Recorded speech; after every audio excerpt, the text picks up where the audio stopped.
When I was younger, I had an insane fear that one day I'd get cancer, and I remember having panic attacks all the time about it and just getting scared. And I remember, like, even at like the age 15, like even when I came in here, I'd look in the mirror sometimes and I wonder what would I look like bald, and I guess we found out.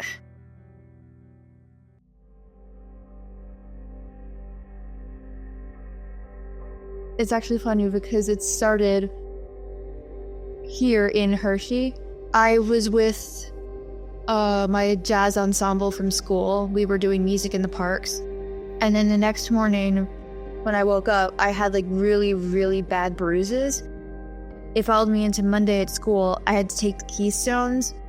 My head hurt so bad. I thought I was getting my first migraine, and I felt nauseous, like I was going to throw up. And I was really scared. And when I got home, my dad took me straight to the doctor, and they said, yeah, this looks like a bad bug bite. And they prescribed me pills for it, and I thought it was over. That's when the swelling in my mouth started. My gums got super puffed up. I had ulcers in my mouth that were really, really bad. And it just hurt. Nothing ever took the pain down, not even like pain meds.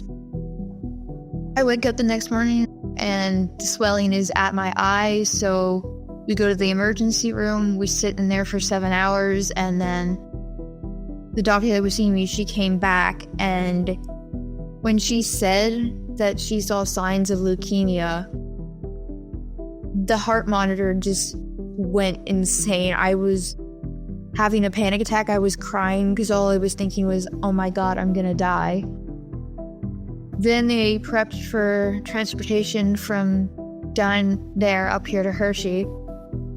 And it was an hour-long ride in the ambulance where I was just lying there thinking about like the worst things. When eventually the doctor that was in charge of that portion for me came in and said, yeah, I have leukemia, and the specific kind was AML. I don't remember what AML fully stands for, but I honestly didn't even care in that moment. I was done.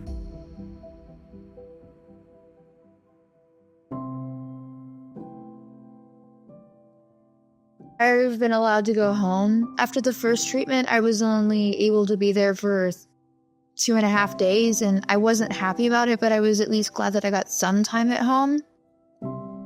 I missed being home. I wanted to be out of the hospital. I was scared. I wanted to see my dog again.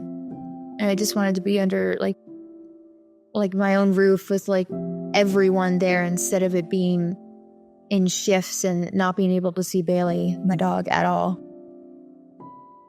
I feel better knowing that I don't exactly have cancer anymore and that I'm more in the remission stage. I still don't like having to go through this, but then I'm glad I am here.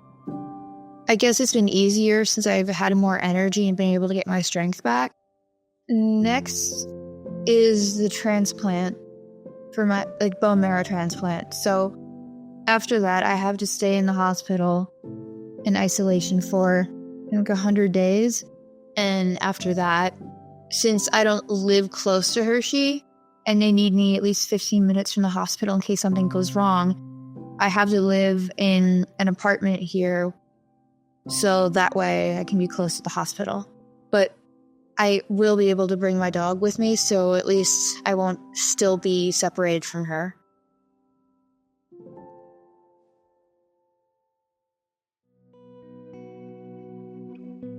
I was still struggling with my mental health, so I'd kind of lay low a lot, stay in my room, but I was involved in activities such as concert band, marching band, jazz band, and then I was in musicals and plays in my school.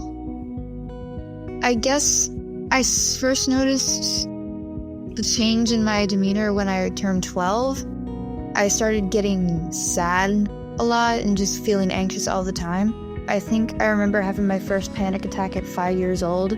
I always thought I was dying, but then when they told me that it was anxiety and it was called a panic attack, it made me feel a lot better. And getting on like medication and starting to see a therapist, it helped a lot.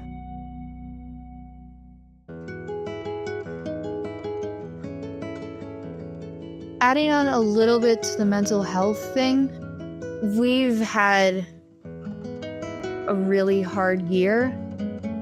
I think it was in March 2023, I was admitted to a mental hospital. So I was in there for about a month and a half. I finally felt like I was starting to go steady again and get used to my life, along with like all the new medications and seeing my therapist and like learning how to get better, and then being thrown into this. While I was dealing with this, the trouble outside didn't stop. My dog had a mass on her underneath her shoulder that the vet wanted to remove to see what it was, and it turned out to be a cancerous tumor. My dad had to go in to get a hip replacement, and now my mom's going through some stuff. And I feel really bad for her because she's stuck at home, just her and the dog, while me and my dad are here. Back after I got out of the hospital, I was basically in my room all the time. I'd like skip meals and stuff. I'd sleep a lot. I've like learned to live with them at this like close relationship, even if some of the closeness is forced, like having to help me shower and get dressed and sometimes walk, but it still strengthened the relationship that was starting to like get out of control and really bad. So it's good. Thank you, Maya, for talking to us today.